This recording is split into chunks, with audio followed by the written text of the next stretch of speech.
रात के करीब 11 बज चुके थे।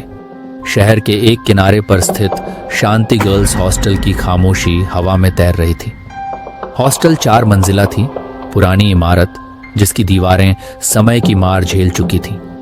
इसके चारों ओर बंजर जमीन और घना जंगल था। दूर दूर तक कोई आबादी नहीं थी।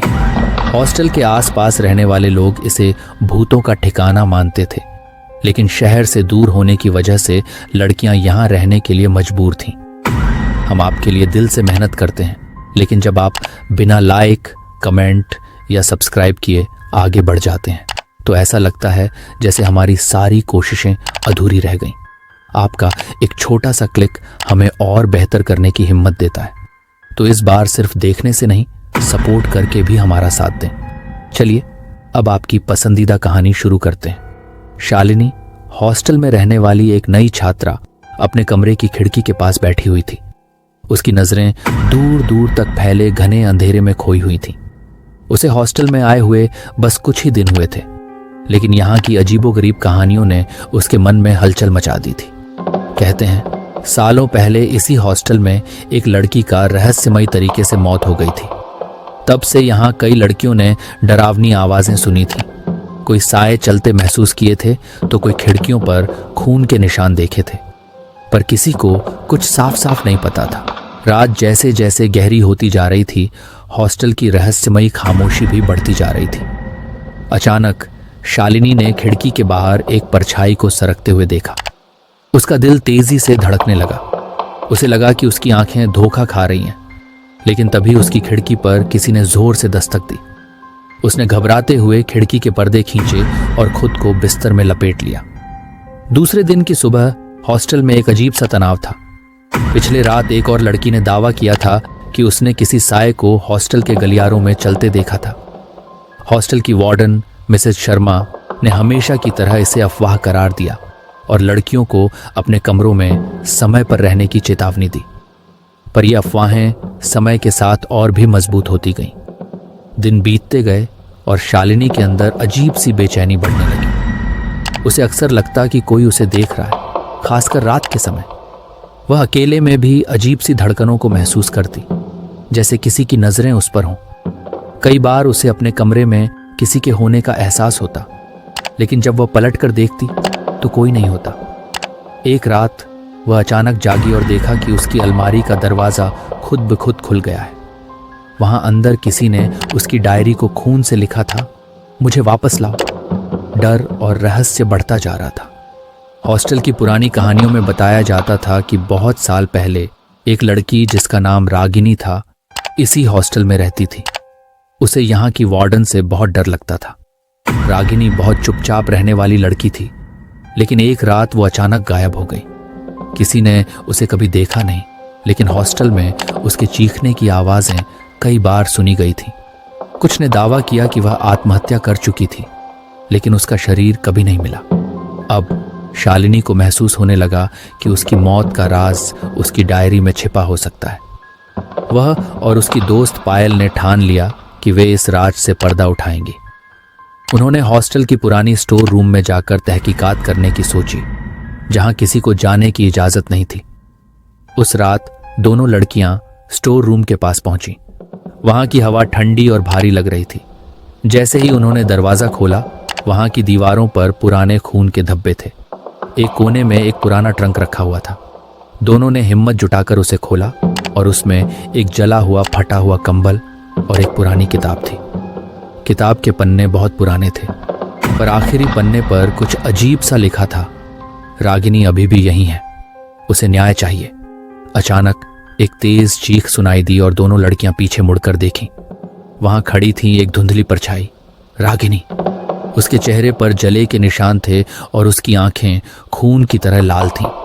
वह चीखते हुए बोली, मुझे न्याय चाहिए, मैं मरी नहीं थी, मुझे मार दिया गया था। शालिनी और पायल का खून जम सा गया था।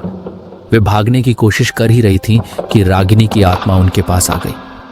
उसने शालिनी की ओर इशारा करते हुए कहा, तुम ही मुझे न्याय दिला सकती हो। शालिनी ने हिम्मत जुटाकर पूछा, किसने तुम्हें मारा? रागिनी की आत्मा ने कांपते हुए कहा, वार्डन, उसने मुझे छुपाया था, उसने मुझे मारकर यहां दफना दिया था, मेरे सच को कभी बाहर नहीं आने दिया। शालिनी की सांस रुक गई। मिसेस शर्मा, जो आज भी हॉस्टल की वार्डन थी, वही रागिनी की मौत की जिम्मेदार थी। शालिनी और पायल ने तुरंत ये बात पुलिस को बताई। जांच के दौरान स्टोर रूम के नीचे से एक शव निकला। वह रागिनी का ही था। मिसेस शर्मा को गिरफ्तार कर लिया गया और तब जाकर रागिनी की आत्मा को शांति मिली। लेकिन इस घटना के बाद भी हॉस्टल में अजीब घटनाएं खत्म नहीं हुई।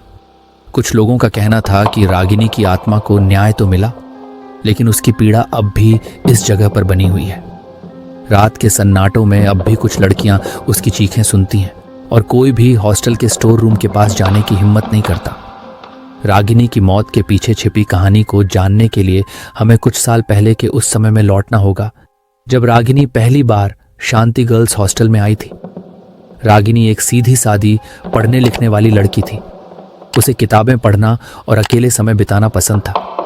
वह शहर के सबसे प्रतिष्ठित कॉलेज में एडमिशन पाकर आई थी और हॉस्टल में रहने लगी थी। हॉस्टल की वार्डन मिसेस शर्मा एक सख्त और ठंडी स्वभाव की महिला थी। उसने हॉस्टल में एक कठोर अनुशासन बना रखा था। लड़कियों को समय पर सोना, उठना, पढ़ाई करना और किसी भी तरह की शरारत न करने का आदेश था। मिसेस शर्मा का रुतबा हॉस्टल में ऐसा था कि लड़कियां उससे डरती थीं। उसकी आंखों में एक खौफनाक ठंडक थी जो रागिनी को हमेशा असहज कर देती थी। पहले कुछ महीने शांति से बीत गए, लेकिन धीरे धीरे रागिनी को हॉस्टल में कुछ अजीब महसूस होने लगा। रात के अंधेरे में अक्सर उसे किसी के रोने की आवाज़ें सुनाई देती थी। कभी कभी उसे लगता कि कोई उसके कमरे के दरवाजे के पास खड़ा होकर उसे देख रहा है, लेकिन जब भी वह दरवाज़ा खोलकर देखती, वहाँ कोई नहीं होता। रागिनी के मन में सवाल उठने लगे। वह जानना चाहती थी कि आखिर इस हॉस्टल में ऐसा क्या रहस्य है जिसे सभी लड़कियां नज़रअंदाज करती हैं। एक दिन जब वह हॉस्टल की पुरानी किताबें खोज रही थी, उसे एक बहुत पुरानी डायरी मिली। ये डायरी किसी अनामिका नाम की लड़की की थी जो कई साल पहले इसी हॉस्टल में रहती थी। डायरी में दर्ज बातें चौंकाने वाली थीं। अनामिका ने अपनी डायरी में लिखा था कि हॉस्टल में कुछ बहुत गलत हो रहा है। वार्डन मिसेस शर्मा दिखने में भले ही कठोर अनुशासन वाली महिला लगती हो, लेकिन उसकी असली सच्चाई बेहद खतरनाक थी। हॉस्टल के नीचे एक गुप्त तहखाना था जहां रात को कुछ अजीब सी गतिविधियां होती थीं। अनामिका को शक था कि वार्डन कुछ खतरनाक कामों में लिप्त है। उसने अपने आखिरी पन्ने पर लिखा था, जो भी इस रहस्य को जानने की कोशिश करेगा उसकी मौत तय है। रागिनी यह सब पढ़कर चौंक गई। उसने तय किया कि वह इस रहस्य से पर्दा उठाएगी, चाहे उसे अपनी जान क्यों ना गंवानी पड़े। उसे शक था कि वार्डन मिसेस शर्मा हॉस्टल में कुछ अवैध और अनैतिक काम कर रही है। वह धीरे धीरे वार्डन पर नजर रखने लगी। कुछ ही हफ्तों में रागिनी को एक चौंकाने वाली सच्चाई पता चली। मिसेस शर्मा लड़कियों की तस्करी के गुप्त रैकेट का हिस्सा थी। वह रात के अंधेरे में लड़कियों को गायब कर देती थी और फिर उनका कोई पता नहीं चलता था। कुछ लड़कियां तो वापस अपने घर भी नहीं जा पाई थीं और उनके परिवारों को बता दिया गया था कि वे कहीं और पढ़ाई कर रही हैं। रागिनी ने फैसला किया कि वह इस खतरनाक सच को बाहर लाएगी। एक रात उसने मिसेस शर्मा को रंगे हाथों पकड़ने की योजना बनाई। उसने अपने कमरे में कैमरा सेट किया और वार्डन के कमरे के पास जाकर सबूत जुटाने की कोशिश की। पर वह यह नहीं जानती थी कि मिसेस शर्मा पहले से ही उसकी हर हरकत पर नजर रख रही थी। मिसेस शर्मा को पता था कि रागिनी अब उसके लिए खतरा बन चुकी है। उसने योजना बनाई कि रागिनी को हमेशा के लिए चुप करवा दिया जाए। एक रात जब हॉस्टल में सभी लड़कियां सो रही थीं, मिसेस शर्मा ने रागिनी के कमरे में जाकर उसे धमकाया।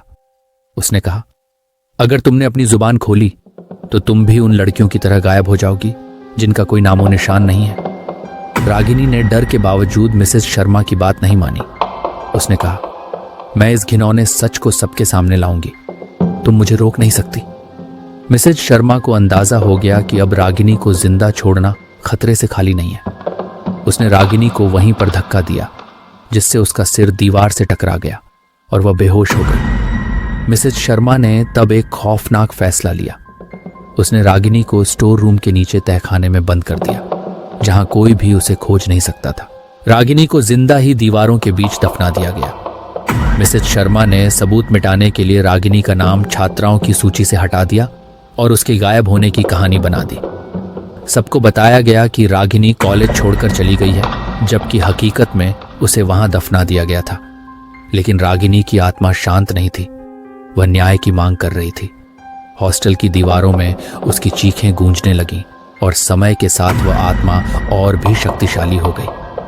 उसने अपनी कहानी बताने के लिए शालिनी को चुना, क्योंकि उसे पता था कि शालिनी में वह हिम्मत है जो इस राज से पर्दा उठा सकती है। अंत में रागिनी की आत्मा ने शालिनी और पायल की मदद से सच्चाई को सामने लाया। मिसेस शर्मा को गिरफ्तार किया गया और रागिनी को न्याय मिला। पर वह खौफ, वह डर जो हॉस्टल की दीवारों में बसा था, वह अब भी बना हुआ है। कहानी का यह अंत अब भी पूरी तरह से साफ नहीं है। रागिनी को तो न्याय मिला, लेकिन हॉस्टल की दीवारों में दबी कहानियां अभी भी अनकही हैं। हो सकता है कि हॉस्टल में और भी लड़कियों का राज छिपा हो जो कभी बाहर ना आ सके। अगर आपको हमारी ये कहानी पसंद आई हो तो अपना प्यार, लाइक, कमेंट और शेयर के जरिए ज़रूर जताएं। आपका एक सब्सक्राइब हमें और भी बेहतरीन कहानियाँ आपके लिए लाने की प्रेरणा देता है। आपकी छोटी सी सपोर्ट ही हमारी सबसे बड़ी ताकत है। मिलते हैं अगली कहानी में, तब तक हमारा साथ बनाए रखें।